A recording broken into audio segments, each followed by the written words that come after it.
Sebelumnya juru bicara KPK Budi Prasetyo menyebut KPK membuka peluang untuk mendalami dugaan aliran dana korupsi Bank BJB dari mantan Gubernur Jawa Barat Ridwan Kamil kepada sejumlah orang dekatnya. Hal itu disampaikan saat menanggapi ramainya dugaan hubungan RK dan selebritas berinisial AK merespons rencana KPK ini. Kuasa hukum RK menyebut ia tidak tahu siapa orang dekat RK yang akan dipanggil KPK. Meski ia menyebut hal itu sepenuhnya kewenangan KPK. Kepada Kompas TV, pengacara Ridwan Kamil Muslim Jaya Butar-Butar bilang, siapapun yang dipanggil KPK itu menjadi kewenangan sepenuhnya KPK dalam kasus Bank BJB. Kami hormati penyidikan KPK. Muslim mengaku ia tidak tahu siapa orang dekat RK yang dipanggil. Terkait selebritas AK, ia mengaku tidak berwenang mengomentari karena bukan kuasa hukum AK. Disampaikan dikit Pak Herman. Persiapan buat diperiksa hari ini Pak. Boleh nggak Pak?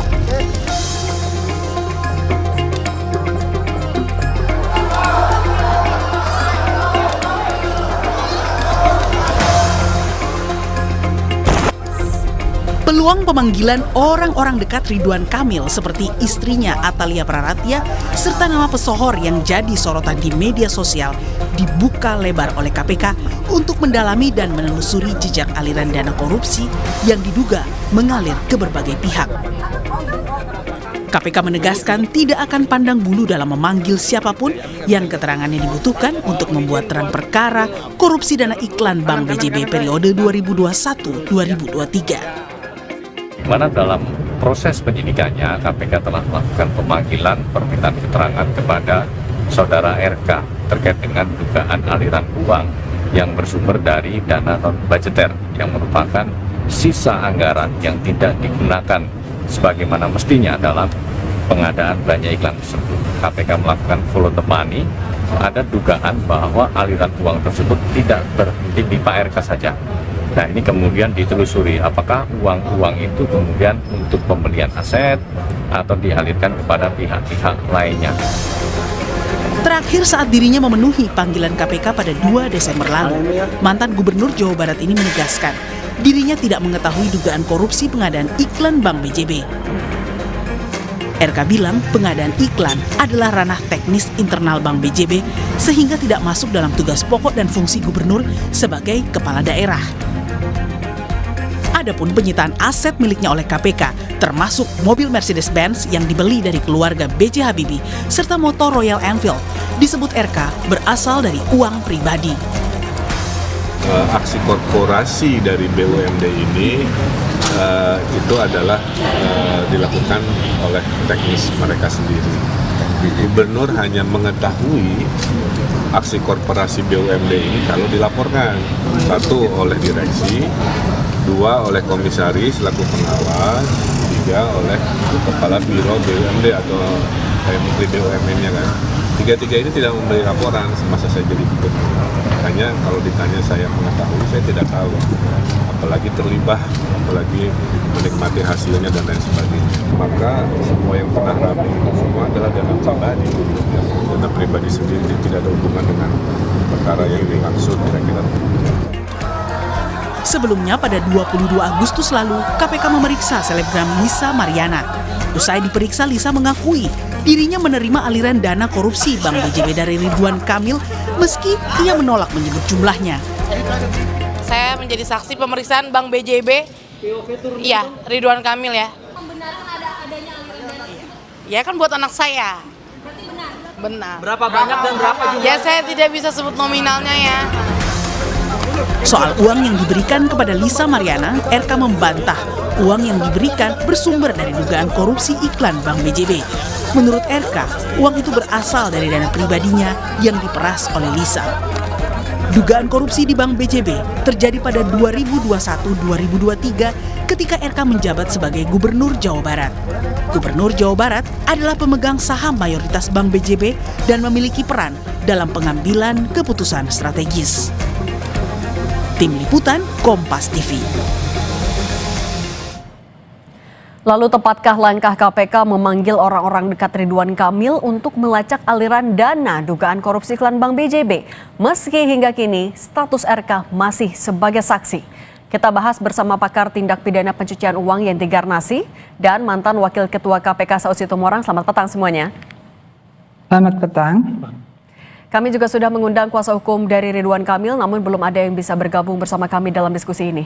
Saya ke Pak Saud dulu. Pak Saud, sampai sekarang status RK ini masih saksi. Bahkan terakhir ketika dipanggil 2 Desember juga masih untuk klarifikasi. Tapi ketika statusnya masih saksi, KPK sudah buka peluang periksa orang-orang terdekat. Istrinya, Lisa Mariana juga sudah diperiksa. Kemudian ada lagi artis yang disebut-sebut juga dekat. Ini memang adalah model pengumpulan bukti yang lumrah dan tepat. Atau sebenarnya KPK harusnya menjelaskan dulu status RK ini atau kedudukan dia ini sebagai apa? Ya, pertama kalau kita bicara penindakan itu kan yang paling penting kan transparansi, tapi bukan transparan dengan cara begini. Karena pemberantasan korupsi itu kan harus transparan ya, transparan apa yang dikerjakan. Terus kemudian transparan itu bukan ke publik, transparan di dalam juga ada alat check and recheck, dalam hal ini Dewas, kemudian ada deputi dan seterusnya. Baru kemudian akuntabel prosesnya dengan KUHAP, kehati-hatian dan seterusnya. Baru kemudian bagaimana menghindari adanya kepentingan sempit di hal ini. Kemudian bagaimana dukungan-dukungan dari semua yang berpotensi terkait. Ini kan semua dalam rangka sebaiknya diarahkan ke sana sehingga membuat suatu kasus itu menjadi lebih terang. Dari periode lalu kita sangat hati-hati dalam kaitan menggeledah. Bahkan seingat saya kita tidak akan pernah menggeledah sebelum kemudian kita memastikan bahwa dia akan menjadi tersangka. Karena memang resikonya menjadi lebih besar. Karena tadi itu ada yang disebut transparan akuntabel itu. Jadi kalau ini kan nanti macam-macam akhirnya bisa konflik kepentingan dan seterusnya. Jadi sekali lagi ini style ini agak berbeda memang gaya seperti ini. Tapi secara keseluruhan apakah KPK ini menciptakan hukum menjadi pasti, hukum menjadi adil, hukum menjadi lebih bermanfaat kalau kemudian penindakan hukumnya seperti ini gitu ya. Kan ini bukan kasus yang pertama, setelah geledah, disita, tapi kemudian ujung-ujungnya nggak jelas. Akhirnya kayak gitu. Nah, itu ada beberapa kasus. Berarti Jadi, maksudnya ini harusnya kayak gimana, Pak? Oh ya, kalau Anda masuk ke penindakan nanti Anda sudah memastikan orang di penindakan, Anda baru begitu Anda seterang-terangnya. Kalau masuknya dalam penyelidikan, Anda harus segelap-gelapnya, maksudnya masih tertutup karena itu kan masih dugaan, ya kan? Kalau penyelidikan itu kan nature-nya selalu mengatakan versi saya itu versinya intelijen gitu, orang nggak perlu tahu banyak. Sampai kemudian Anda memastikan masuk ke penyidikan, baru itu seterang-terangnya. Ini kan sekarang dibilang terang nggak, dibilang gelap nggak, namanya disebut nama-nama gitu kan. Kalau nggak benar 2 nama itu gimana? Oke, satu wanita udah ngaku, yang lain kan masih bantah-membantah. Yang jadi akhirnya kan noisy kan, berisik. Pemberantasan korupsi itu nggak begitu. Pemberantasan korupsi harus firm, kemudian ada conviction rate-nya harus yakin bahwa yang Anda bawa Anda harus menang kan gitu. Jangan dibalik-balik. Kalau Bu Yenti sebenarnya kasus Konawe gitu sudah pasti jadi sekarang SP3. Ini kan gambaran KPK secara keseluruhan tuh jadi pemberantasan korupsi tidak seperti yang dihendaki oleh katakanlah piagam PBB, KUHAP, Undang-Undang KPK, nilai-nilai baru pemberantasan korupsi dan terusnya gitu. Oke, kalau Bu Yenti sebenarnya untuk menelusuri dugaan aliran dana TPPU, orang pusaran utama ini harus jadi tersangka dulu atau ya bisa nih kayak sekarang dari orang-orang yang dekatnya aja dulu? Ya gini ya, sebetulnya kan yang dilakukan oleh KPK itu kan memeriksa RK. Nah sebetulnya di dalam hal korupsi sejak awal tuh dikatakan kalau korupsi, apalagi korupsinya sudah terjadi 2023 terakhirnya, itu pasti sudah ada TPPU-nya. Artinya apa? Ketika mengumpulkan alat bukti untuk menjadikan tersangka, itu sekalian korupsi dan TPPU. Jadi kalau orang-orang terdekatnya didekati dengan korupsi, kemungkinan besar dia tidak terlibat korupsi. Yang bisa melibatkan dia adalah ketika mereka itu terlibat menerima aliran dana korupsi. Harusnya seperti itu. Dengan adanya undang-undang TPPU itu mempermudah penyidik untuk sekaligus melihat aliran dana itu kemana. Kalau dalam undang-undang korupsinya sendiri tidak ada itu aliran dana kemana. Paling-paling dia akan mencari bukti-buktinya apa, bukti-bukti termasuk bukti harta kekayaannya dia yang bisa nanti disita dan bisa untuk menggantikan korupsinya. Bahkan bisa bisa begitu, tapi berkaitan dengan aliran dana yang bisa menjangkau orang-orang lain yang ikut menikmati hasil korupsi, yang mana hasil korupsi itu adalah haknya rakyat kan sebetulnya, itu harus bisa dijangkau untuk penjeraan. Jadi sejak awal KPK harusnya mengatakan bahwa ada kemungkinan memeriksa orang-orang terdekat, apakah itu istrinya ataukah teman-teman dekatnya, itu dalam kaitannya dengan adanya korupsi dan TPPU. KPK itu terlalu tidak mau mengatakan itu sedang melakukan pemeriksaan TPPU. Saya tidak tahu apa sebabnya ya. Karena bagi saya ketika KPK tidak mau menggunakan TPPU, ada kesan KPK itu melindungi orang-orang tertentu untuk tidak terjerat berkaitan dengan padahal mereka itu menikmati hasil korupsi. Jadi ini harus dipilah-pilah. Ini yang orang-orang disebutkan ini mau dikaitkan dengan undang-undang korupsinya atau undang-undang TPPU. Kalau seperti Lisa, seperti misalnya istrinya dan kemudian perempuan yang belakangan ini, kalau dengan korupsinya agak jauh gitu ya. Tapi kalau dengan TPPU-nya berkaitan dengan aliran dana, apalagi tadi ada indikasi bahwa perempuan tadi mengatakan, Mbak ibu-ibu tadi mengatakan bahwa ya saya dapatnya langsung dari yang bersangkutan mengatakan yang sebagai saksi ini, saksinya kok lama sekali, ini juga sama. Okay. Jadi kok masih saksi padahal sejak awal sudah digeledah ini. Tadi kalau Pak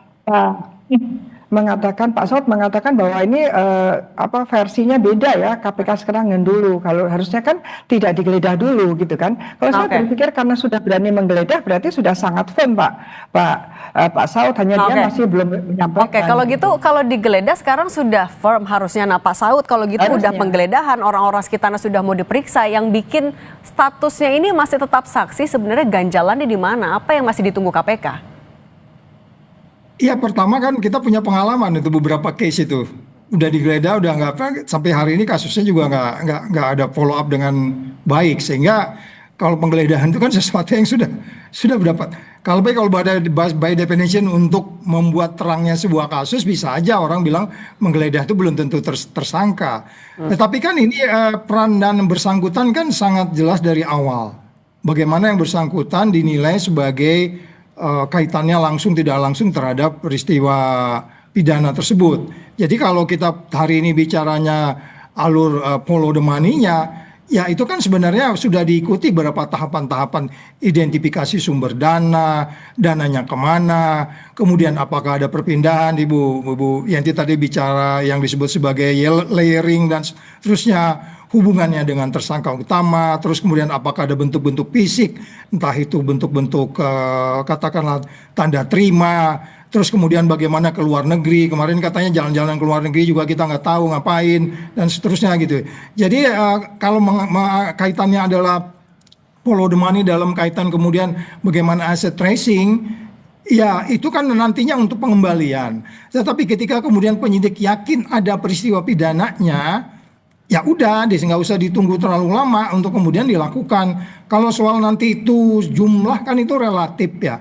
Yang paling penting adalah peristiwa pidananya sudah fultoid, ada terjadi, ada transaksi, even itu umpamanya 50 juta gitu. Kita kan biasa OTT cuma 50 juta, ini kan sampai ratusan, gede banget duitnya gitu. Mas Jadi sekali lagi, berarti sebenarnya KPK tuh sudah punya modal untuk menetapkan tersangka. Kalau saya sih nggak ragu, nggak ragu, ngapain juga nggak mau geledah rumah orang kalau nggak yakin, ya kan gitu. Oke, kalau gitu juga Pak Saud, RK kan saat diperiksa terakhir bilang berdalihnya jabatannya saat itu gubernur dan juga komisaris itu terlalu jauh untuk tahu teknis-teknis soal iklan BJB. Ini argumennya kuat nggak kalau dari KPK melihatnya?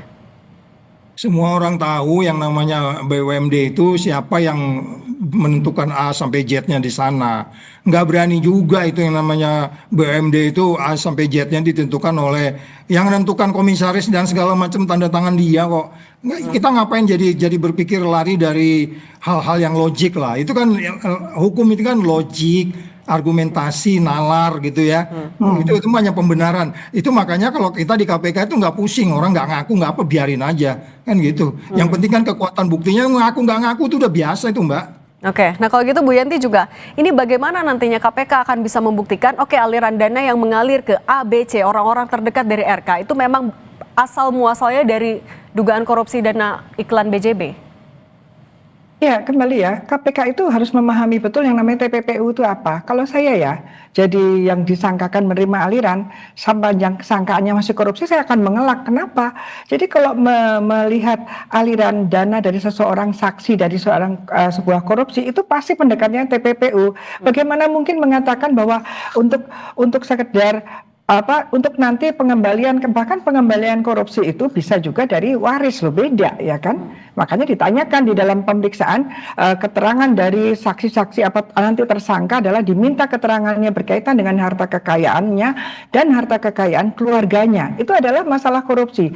Tapi ketika men-tracing, follow the money, itu adalah pendekatan TPPU. Kenapa mengelak dari itu? Karena bagi orang-orang tertentu itu akan menguatkan bahwa yang bersangkutan nanti akan diperiksa dengan dugaan TPPU. Itu lebih jelas gitu. Kan ini udah dijelaskan dengan skema konvensi bahwa untuk mempermudah pelacakan korupsi itu adalah dengan TPPU. Kenapa KPK tidak sejak awal? Dan dikatakan dalam pasal 75 ketika dia melakukan penyidikan, di dalam penyidikan korupsinya dia melihat ada aliran dana yang itu namanya TPPU, maka penyidikannya langsung gabung, langsung dua, korupsi dan TPPU. Apakah itu tidak cukup difahami? Teori maupun undang-undangnya pasal 75, dan itu membuat kalau saya sebagai kuasa hukumnya saya tolak kalau untuk korupsi apa, tapi kalau untuk dugaan ada keterlibatan dalam TPPU-nya make sense, masuk akal, masuk nalar gitu loh.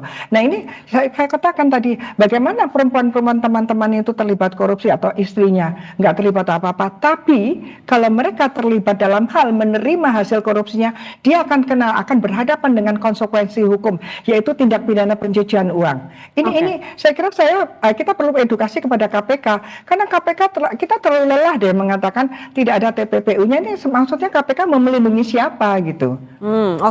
TPPU-nya juga ini harus dipahami betul. Nah kalau Pak Saud, siapa orang dekat yang harus pertama kali diperiksa dulu oleh KPK? Ya tentu itu akan kelihatan dari awal ketika mereka mulai melakukan penyelidikan, karena saya kan nggak baca filenya kayak gimana peristiwa itu mulai terjadi itu bagaimana kronologisnya. Kalau saya selalu bermainnya di sequence waktu ya, siapa berbuat apa di sequence waktu itu sampai kemudian mereka melakukan memastikan penyidikan. Di situ di sequence itu kan kelihatan nanti. Kan di dalam korupsi itu selalu dipertanyakan itu baik di dalam unsur-unsurnya itu kan siapa berbuat apa dalam kaitan itu, sehingga kita meyakinkan kemudian apakah ada itu kickbacknya atau tidak. Kalau dia pasal 1-2 tentu diperdebatkan soal kickback, tapi kalau kemudian pasal yang lain, pasal 5 atau pasal 12 yang lain-lain itu dikaitkan dengan suap. Nah ini kan kita masih melihat bahwa di permukaan bahwa ada sejumlah uang yang cukup besar dikaitkan dengan perilaku lifestyle dari yang bersangkutan.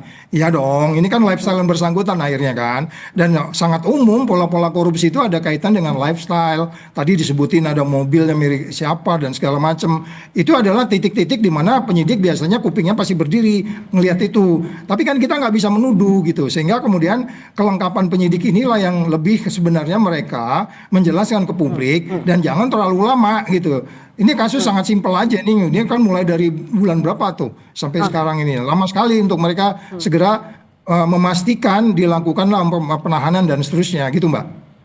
Kalau dari Bu Yenti gimana menjelaskannya? Kriteria orang dekat seperti apa yang harus segera atau pertama kali diperiksa dulu oleh KPK? Ya, dua hal ya Pak ya. Kalau tadi dikatakan siapa melakukan apa, kalau yang disebutkan ibu-ibu perempuan-perempuan ini kaitannya dengan korupsi, dia siapa, melakukan apa, terlibat apa dengan korupsi, jauh itu nggak ada. Tapi kalau pendekatannya sudah ada dugaan TPPU karena dia mengatakan bahwa aliran dananya itu kemana, itu TPPU, itu mudah sekali. Jadi nanti akan, dan pasal 5 pasal pasifnya TPPU adalah memang untuk memfasilitasi penegakan hukum berkaitan dengan orang-orang siapapun yang ikut menikmati hasil korupsi. Dengan cara apa? Penegak hukum kejahatan asal dalam hal ini korupsi melihat aliran dana yang menerima siapa, itu sudah ada undang-undangnya itu TPPU pasif. Kenapa? Itu so simple, sangat sederhana dan langsung kelihatan gitu.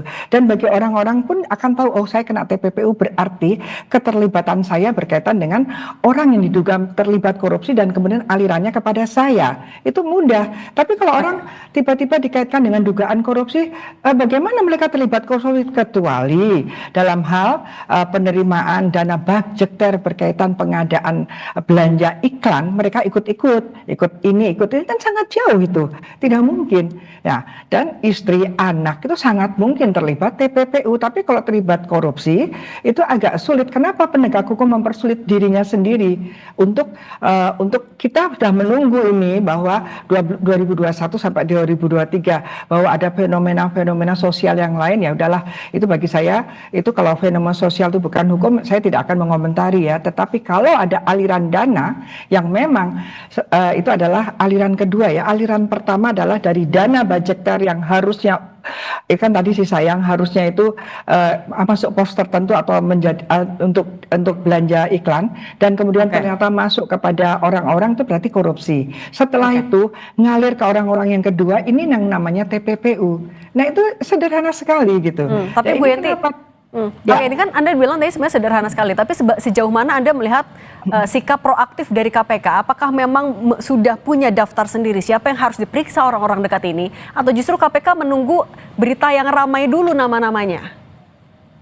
Ya, KPK sudah menyatakan bahwa tidak menutup kemungkinan, bahkan menyebutkan, bahkan menurut saya nggak usah disebutkan, langsung aja panggil-panggil gitu kan, karena KPK bukan sekedar dengar-dengar, tapi KPK sudah punya bukti-bukti. Buktinya dari mana? Tentu dari aliran dananya, orang-orang yang terduga terlibat korupsi tadi mengalir kemana atau ada transaksi apa dan beli apa. Bisa saja tidak melalui transaksi perbankan, tapi misalnya ada pemberian cash, tapi di belakangnya ada perjanjian diketahui dan itu terjadi di kurun waktu setelah 21 sampai 23 itu. Artinya nanti akan kita lihat adakah kekayaan yang mengalir ke siapapun itu setelah terjadinya korupsi ini temposnya, dan bagi orang-orang yang terima aliran ini adakah penggelembungan atau adakah harta kekayaannya meningkat setelah terjadinya pemberian itu kan gampang sekali. Artinya gini, strateginya nampak, tinggal dicari